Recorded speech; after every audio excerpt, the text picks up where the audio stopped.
You are causing your own suffering, whether you realize it or not. I know this.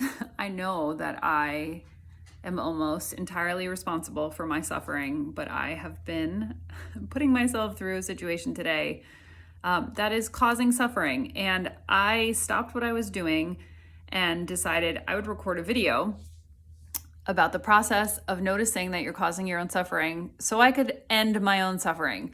So here is how we cause our own suffering.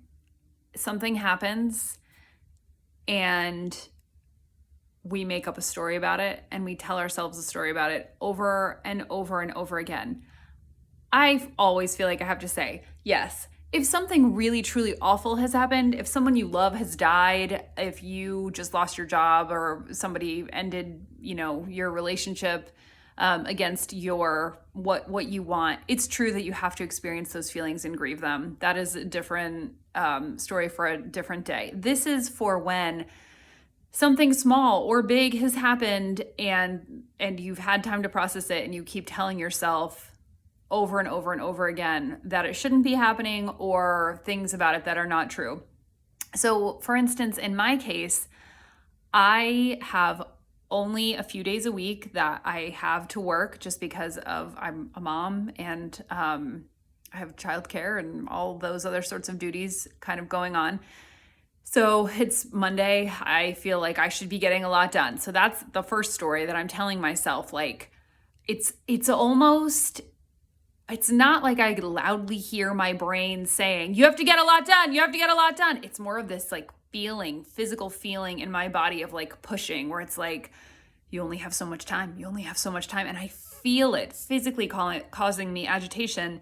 And it keeps going and going because I'm not going down and acknowledging that it's there. I'm not accepting that it's there. I just keep trying to like at an agitated pace, like get stuff done.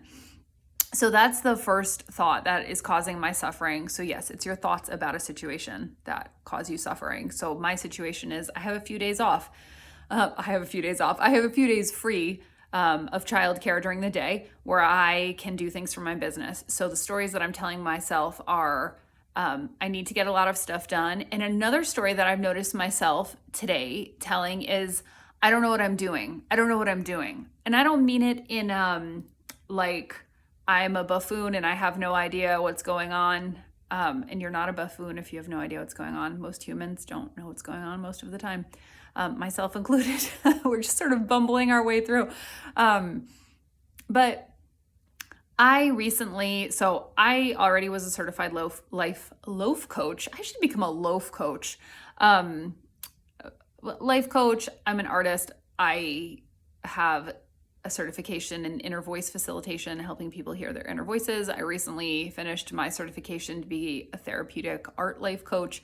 And so now I am in the process of getting ready to hold a group class. And I don't want to say I'm struggling with, because I don't want to put it in those terms.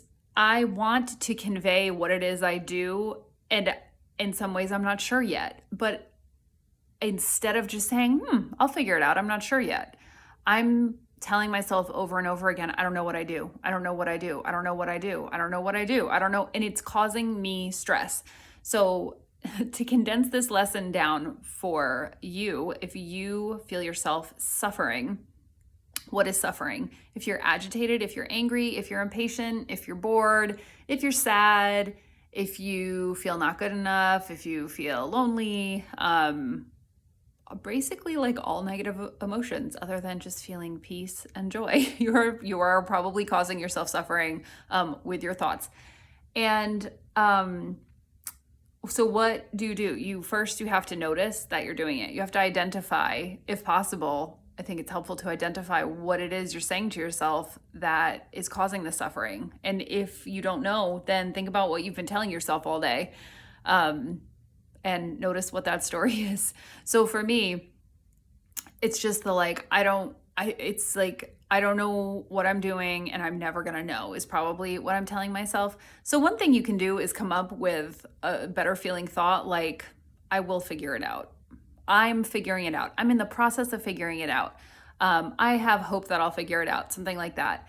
But sometimes I like to just totally circumnavigate that. Instead of coming up with a positive thought, I like to just come back to the present moment, which for me means coming back into my body. Even saying it makes me feel better.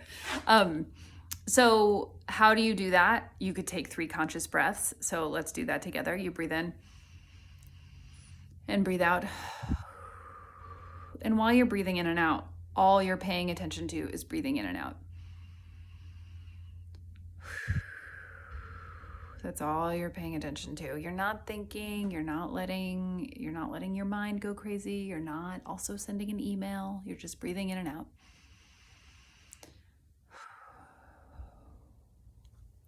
Another thing you can do, probably after you've taken the breaths, is to physically feel your body. Feel your butt on the chair, your feet on the ground. Feel your physical self in this moment, grounded, being held by something. And then I'm over here looking at my hand. If you close your eyes for a moment and ask yourself, how do I know my hand or hands are still there? You should feel just this subtle sort of energy. It's a feeling of aliveness in your body, if you will. And I got this from Eckhart Tolle. And if you can just stay with that feeling, if you can let it expand, if you can also feel that energy in your feet, it just brings you right back into the moment. And it feels really peaceful and good. And I always am thinking about the argument on the other side. You might be like, well, yeah, but it's not going to make my boss be nice to me, and it's not going to make my boyfriend come back or whatever. It doesn't matter. You know when your life is lived right now. Your life is not lived in the future. Your mind tells you to think about the future, to worry constantly about the future, to project into the future. You can't ever live in the future because by the time you get there, it's the now. So what you should focus on is how you feel in the now. So I hope doing those few things has helped you to feel better. And I will be back soon. I know I feel better, and I'll see you once I figure out what I'm doing.